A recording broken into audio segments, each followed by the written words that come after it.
The moment an American traveler grasps that, German timing is literal, it's always memorable. But this one? It topped the charts. But before we dive in, hit subscribe so you won't miss the next one.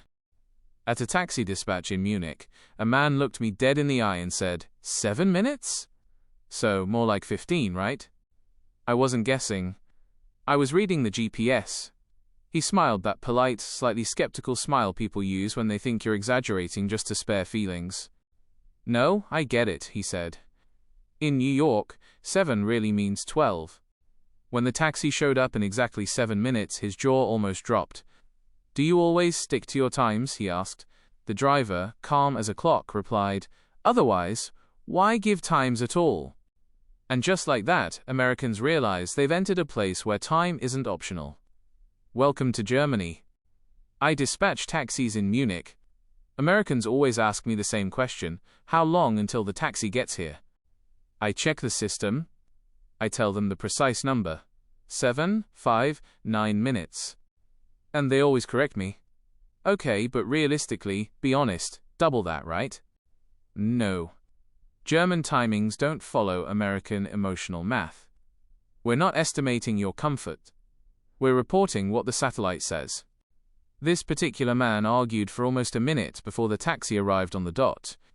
He froze, recalculating his worldview like a computer running diagnostics. This country is terrifying, he whispered. No, I said. This country is accurate. At a Leipzig supermarket, an American couple tried to grab a cart without inserting a €1 coin. I explained the system. They smiled, like they thought they'd caught me bluffing. Oh, we don't carry cash. You can override it, right? Override a metal chain? I told them. No. The system doesn't respond to persuasion. The man laughed. Wow, that's inconvenient. For whom? I asked. He opened his mouth, but nothing came out. They tried carrying groceries in their arms. 2 baguettes, 6 yogurts, a watermelon, and a plant, instantly regretting its life. When the watermelon rolled across the floor, the woman snapped, why would anyone design a system like this? To keep carts where they belong, I said. Order over convenience. That's German. I work at a cafe in Stuttgart. Quiet, tidy, painfully symmetrical. An American man studied the menu like it was a psychology exam. Finally, which coffee matches my personality? I said the most German sentence imaginable. Coffee tastes like coffee. He blinked. In the US, baristas give TED Talks on flavor notes, moods, life journeys, aromatherapy. Here? You choose. We serve. When I brought his cappuccino and walked away, he panicked. You're not going to ask how it is? If something's wrong, I said, you'll tell me. That's when he learned. German service isn't a conversation. It's a function. Americans grow up where time estimates are emotional tools. 5 minutes means don't worry. On the way means almost there. It's not lying, it's soothing. Germany treats time as a moral contract. 7 must mean 7. If it can't, you don't say 7. Precision equals respect. When American optimism meets German satellite precision, the worlds collide, not from rudeness but different definitions of honesty. A businessman in Cologne asked about hotel laundry pickup. 9 a.m. Perfect, he said. I'll bring mine at 11. I told him. After 9, it's tomorrow. He smiled confidently. No, I'll come at 11, you can just add mine in. I explained. The laundry van doesn't wait for personal schedules. He frowned as if I'd insulted his VIP status. He came at 11 anyway and was shocked. His clothes weren't picked up. Yes, I said. That's why it works.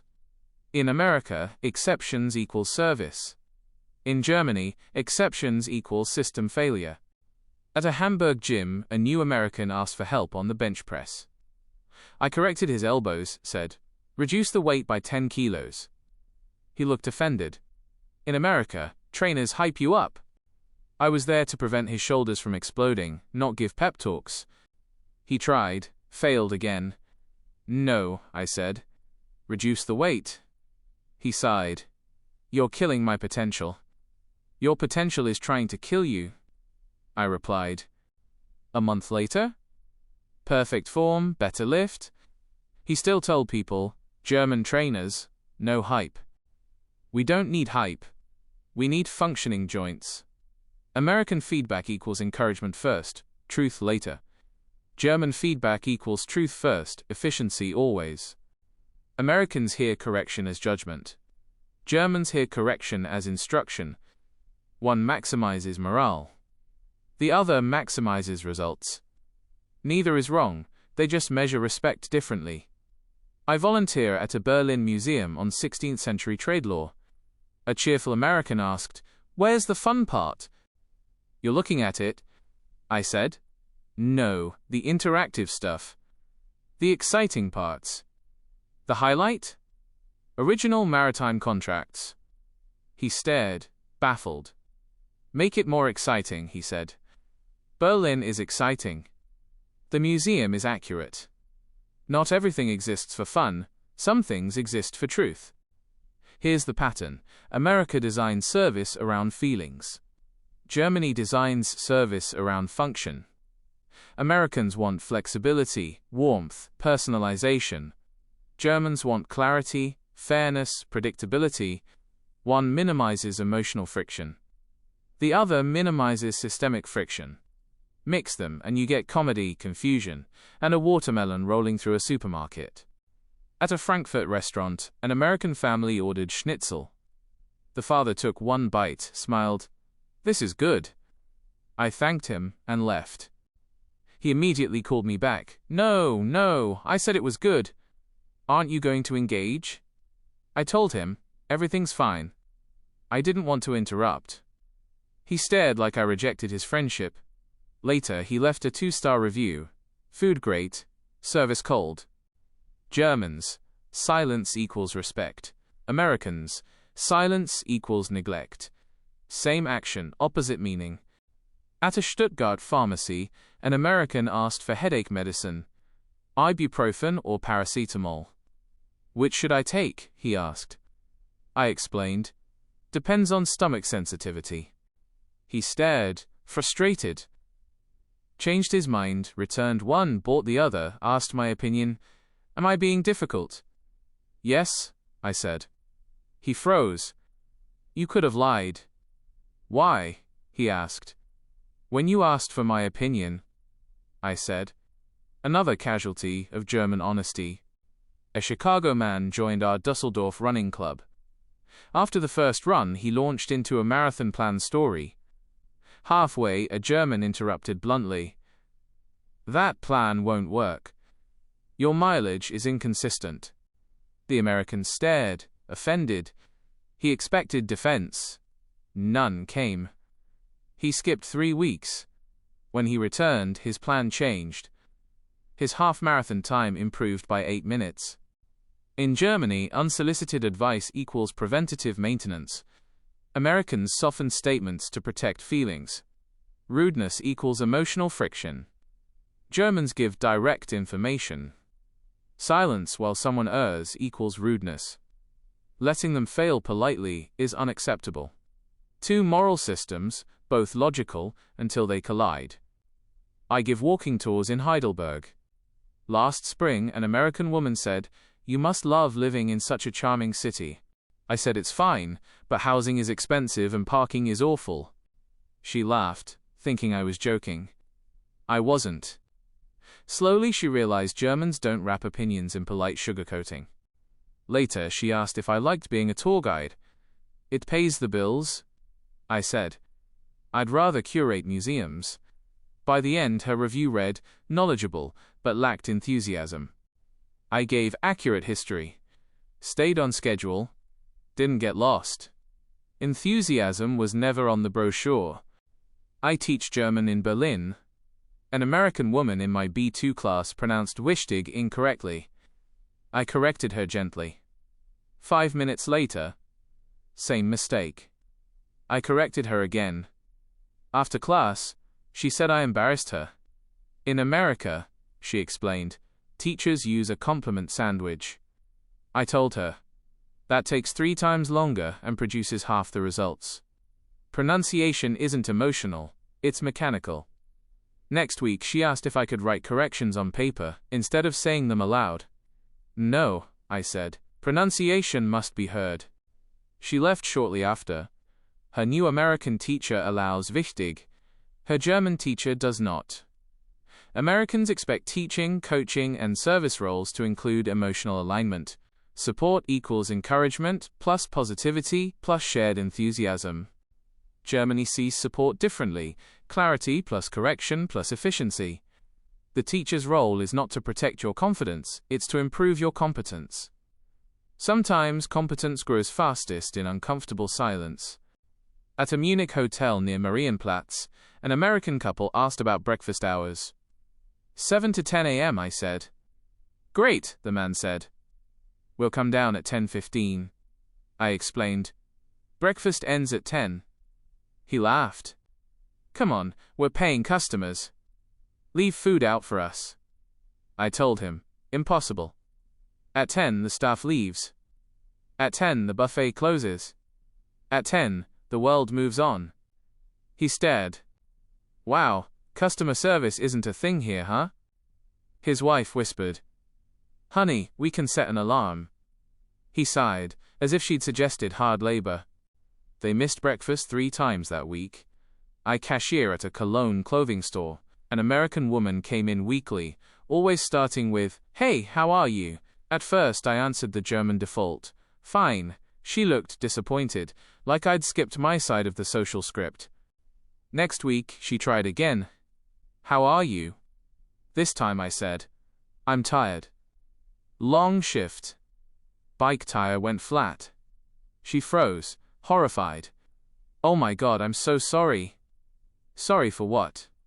I asked. Eventually she admitted, in the US, how are you isn't literal. It's friendliness. You're supposed to say, good. I asked. Why ask if you don't want the answer? She switched to just saying hello after that. Much more efficient. In Frankfurt, an American tourist asked if Platform 7 was really Platform 7. Yes, I said. He pointed at his ticket. But it says Glaze 7. That's not the same. I explained. Glaze means platform. He narrowed his eyes, suspicious.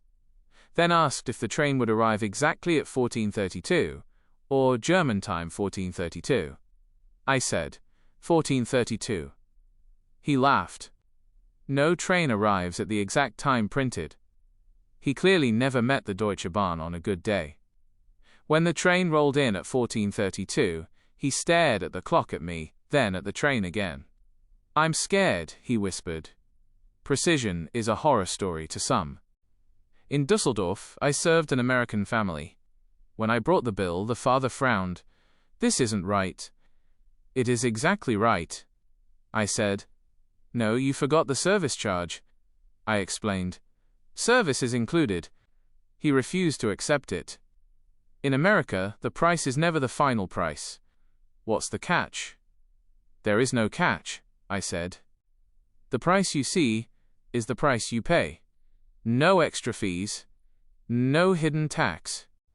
He paid slowly, suspiciously, gripping the receipt like it might explode. Later, he told his wife, I don't trust it. Nothing costs exactly what it says. Welcome to Europe, where the bill actually tells the truth. Price transparency is one of the biggest culture shocks for Americans.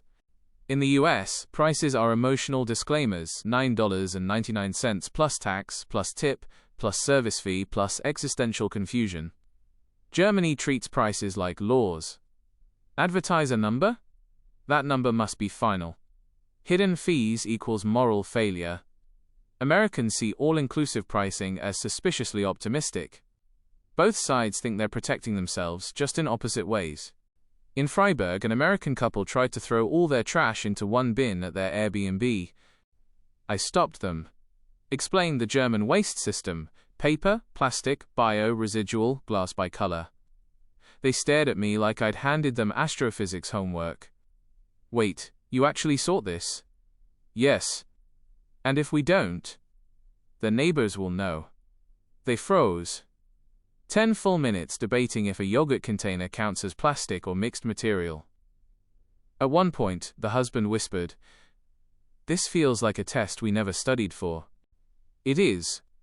Germany always grades. At a Bremen bakery, an American woman tried to make small talk. "Beautiful weather today, right?" The cashier looked out the window. "It is cloudy."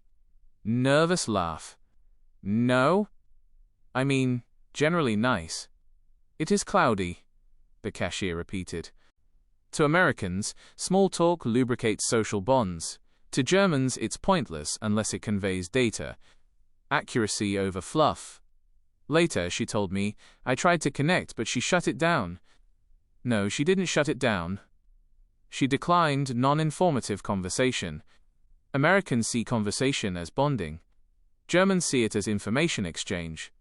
If it doesn't deliver facts, it's inefficient. One side wants warmth. The other wants sense. Neither is wrong. They're optimizing different outcomes.